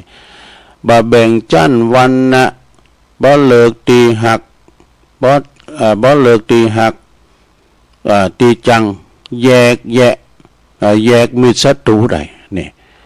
สิ่งที่ทำให้คุณเฮาในใจกว้างที่สุดก็คือเมตตาเนี่ยแผ่เมตตาเด้ออปมัญญานะแผ่เมตตาโดยบ่เลยเขตแดนเมตตาอปมัญญานำมาซึ่งความสงบสันติแก่ชาวโลกถ้ายังแบ่งเขาแบ่งเฮาจะนำโลกไปสู่สันติสุขบ่ได้นะจะมาแบ่งเฮาแบ่งเขานะเป็นผักเป็นโผกเลยนะจะไปสู่สันติสุขบ่ได้อุดมการได้ตีถือว่าโภคของตัวเองถูกเท่านั้นอุดมการนั้นบ่สามารถนำโลกไปสู่ความสงบสันติสุขได้พระพุทธศาสนานี่เป็นสอนให้มีเมตตาตีบ่เลิกเขตบ่เลิกแดนเนี่ยมีเมตตาไปหมดบ่แบ่งแยงบ่แบ่ง แยกโภกเฮาโภกเขาเมตตาเสมอกันในสัมพัสสัตทั้งปวงบ่แบ่งแยกเพอลำเอียงพระพุทธศาสนาจึงเป็นอุดมการณ์ที่นำมาซึ่งความสันติความสงบสันติมาสู่โลกใดนะจงเมตตาต่อกันสัตว์ทั้งหลายทั้งปวงล้วนเป็นเพื่อนร่วมทุกข์เกิดแก่เจ็บตายด้วยกันทั้งหมดทั้งสิ้นอย่าเบียดเบียนกันเลยจบสดาญาโยมจบไปละอันนี้ก็เป็นหนังสือธรรมเนาะของอาจารย์พระครูสุเมธธรรมเสวีวันพุกนี้ก็ตามรายชื่อ2-3 ซองนี่เป็นเจ้าภาพการติดที่ไปปักล่องตะว่าเนี่ยตัวลุงก็จะสรรหาธรรมมาติดก็ตั้งใจว่าจะเอาธรรมมาติดถึงศรัทธาญาติโยมฟังผูกเจ้าที่3เป็นธรรมหยังเป็นธรรมปาลามีปัญจันทร์นะครับเนาะธรรมปาลามีนี่นะธรรมปาลามีนี่จะประกอบมาติดในงานอันนี้เมื่อกันเหรอปาลามีปัญจันทร์ก็เนี่ยอันเตติเปิ้นโบสถ์ผัดเจ้าก็เสกซ่อมยอมยกพุทธาภิเษกก็ทำพุทธาภิเษกทำปฐมสมโพธิกถาก็ทำมาจากกับปวัตนสูตรก็แล้วก็ทำปาลามีปัญจันทร์ทำปาลามีปัญจันทร์นี่ในเมตตาหลวงปู่ท่านครูบาบุญยังปุญญังกะโลนี่เปิ้นเทศมานะเมื่อก่อนนี่เปิ้นเทศเด้อปาลามีปัญจันทร์นี่นะเอาบัดเดี๋ยวนี้ก็ได้ยินกระเสียงแต่ไล่วิญญาณไปแล้วเปิ้นได้ละสังขารไปตะว่าเนี่ยเนอะครูบาบุญยังจากวัดห้วยน้ำอุ่นอำเภอลีเนี่ยศรัทธาญาติโยมต่อไปบุคคลที่ไม่ควรลืมตนอันนี้เป็นหนังสือจำคิดลืมเล่า บุคคลที่ไม่ควรลืมตนนะลืมไปลืมไปว่าไปลืมตัวเก่าอย่าลืมตัวจำเนี่ยก็คือจำจำเลิงตีตนเอาตนเองผิดเนี่ยโอ้เฮาผิดไปแต่จำไว้ว่าเฮาผิดไปก็ต้องมีอภัยขอโทษกึดละคิดคิดเลิงตีปลื้มโอ้วันนี้เฮาไปทำบุญที่วัดได้ไปใส่บาตรหยาดปกปลื้มอกปลื้มใจปลื้มจิตปลื้มใจลืมเหรอลืมเลิงตีเศร้าเนี่ยจะไปโศกเศร้าเหงามองเนอะอยู่ไหนก็เห็นลาเลิงเบิกบ้านดงเอ้ยจะไปซึมเศร้าอยู่กับลูกกับหลานไปเมินเล่าเหรอเล่านี่เราเลิงตีสนุกเลิงตีสนุกเราเลิงตีตุ้ลุงกับไข่เล้าเพื่อไข่โหมันก็ได้มันบัดจางอย่างตุ้ลุงทองอย่างแควนกันเราเลิงสนุกเปิ้นใดคลายเขตนี่นะแล้วก็ลืมอย่าลืมนะลืมย้ำเลยข้อแรกว่าอย่าลืมว่าไผเป็นผู้เลี้ยงเฮามาโอ้พ่อแม่นี่เนาะอย่าไปลืมพ่อลืมแม่เนอะลืมบุญลืมคุณพ่อแม่คุณพ่อ21คุณแม่12จะไปลืมเพราะว่าอย่าลืมว่าใครเป็นผู้เลี้ยงเรามาก็คือพ่อแม่เลี้ยงต่ออ้อนต่อออกอย่าลืมว่าใครสอนวิชาการโอ้ครูคุณแล้วก็คือปอครูแม่เฮาเนี่ยสอนตั้งแต่ปูป้าสอนกินสอนห้องปอห้องแม่ครูที่2ก็ครูห้องหามห้องเฮนบ่เพิ่นสอนกอไก่ขอไข่บ่นะอย่าลืมว่าใครเป็นผู้ให้งานเราทำนี่ก็พ่อแม่นั่นเนาะเพิ่นก็สอนฝึกสอนตั้งแต่ล้างถ้วยล้างจ้อนนึ่งข้าวเป่าไฟทำหุงหาอาหารทำกินเพิ่นสอนโลกนะอย่าลืมว่าใครเป็นผู้สอนเราทำงานทำการบ้านการเมืองการบ้านการเฮินเจ็ดถูปฏิบัติปัดกวาดหอเฮินเนี่ยกะนะแล้วก็อย่าลืมว่าใครเป็นไผหือกรรมปรึกษาในเวลาเฮาคัดของก็พ่อแม่เฮาน่ะหรือว่าครูบาอาจารย์นะเปิ้นก็พอก้อยดูแลเฮาเวลาว่าเฮาเข้าใจอันใดเนาะก็เปิ้นจะมาเฮาจะไป ปรึกษาเพิ่นแล้วก็อย่าลืมว่าใครให้เงินเราใช้อันนี้ก็พ่อแม่นั่นแล้วพ่อแม่คือธนาคารของลูกอย่างตุลุงวาเขาแล้ว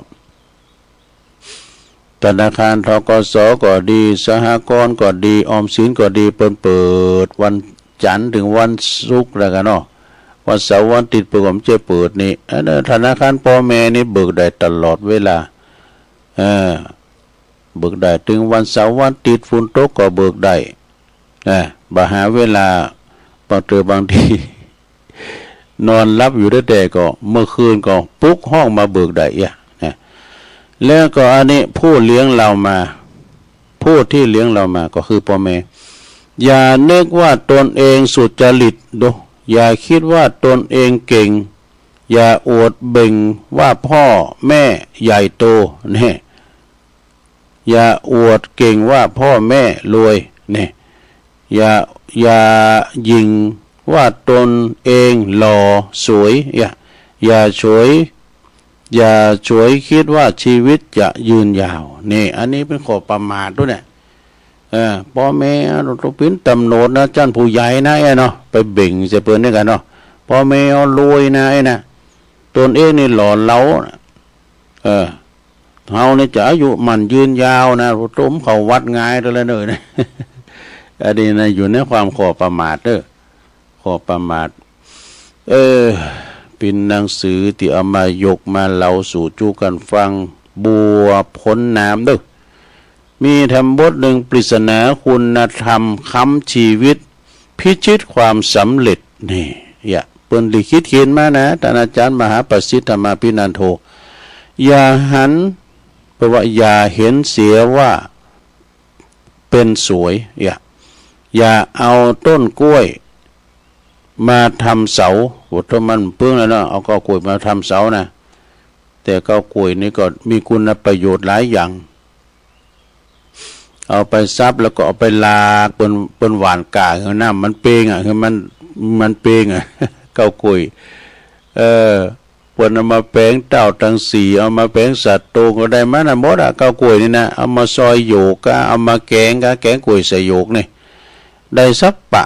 แกงกล้วยโยกนี่นะใบเปิก็เอาไปห่อหยังได้นะการว่าแปลงมาการกล้วย ปีมันก็บ่โทแกง12เดือนก่อนลำเอาไปกับเจ้าเจียวกาเอาไปกับน้ำพริกปลา ปีนี่นะเอาไปใส่แบบกล้วยใส่พะเนี่ยขนมสิทธิ์เนาะเนี่ยอย่าเอาต้นกล้วยมาทำเป็นเสาเรือนอย่าเอาระเบิดมาเหน็บอย่าเอาระเบิดมาเหน็บพกนะมาเหน็บแอวว่าจะระเบิดเสียห้อมได้นี่อย่าเอาครกมาตำสากนี่อย่าเอาปาก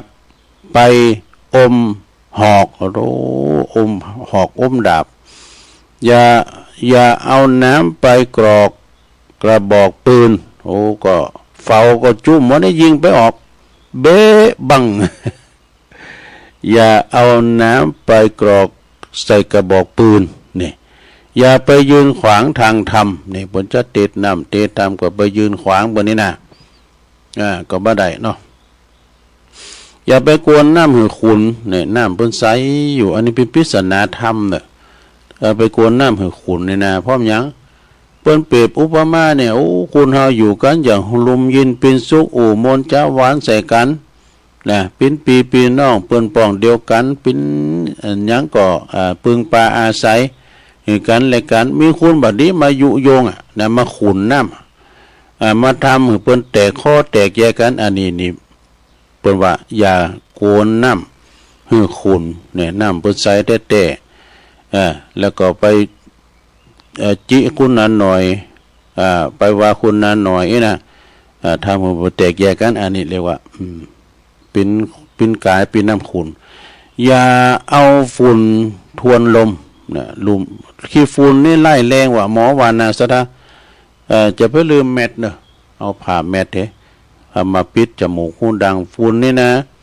ได้ไปนอนห้องยากำมันนั่นหัว ขี้ฝุ่นนี่นะสะมันลุงปอดพุ่นเนอะอย่าถมน้ำลาย รถฟ้าตกชนะตัวเก่า อย่าหลงเงาดูอย่าหลงเงาตนเองอย่าให้เสาหักอย่าให้ยักษ์กลืนกินนี่อย่าให้คลื่นถล่มทับจบสถานี่อันนี้เป็นหนังสือปริศนาธรรมของอาจารย์ท่านพระมหาประสิทธิ์ธรรมาภินันโทคริสตีบัวพ้นน้ำยังมีทำหลายอยู่เนอะสถาญาติโยมทั้งหลายหนังสือติดใดมาก็หลายทันบ่ว่าจะเป็นหนังสือของปนานอันอย่างก็บุญญาสิงห์ที่น้องสลีกเนี่ยนะปนานสุนทรสุมาเถอะปนานสุนทรบุญญาสิงห์เนี่ยนะเปิดก็เหอหนังสือมาแล้วก็ตั้งปกำนันสันติสุขชัยวงศ์ก็เหอหนังสือมาพอครูศรีนวลแก้วสุขก็จะลำเลียงมาว่ากันไปเรื่อยๆเนาะสถามีเปิดเตือของโกดมีธรรมแถมพวกใน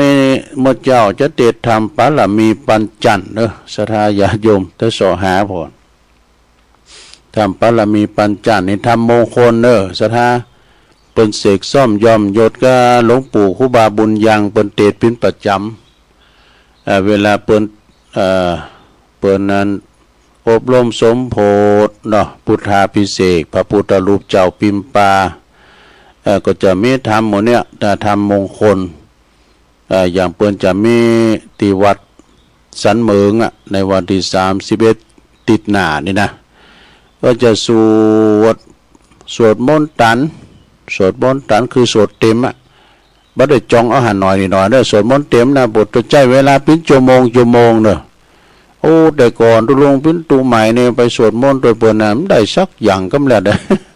มันมาใหม่เนาะอาจารย์พระครู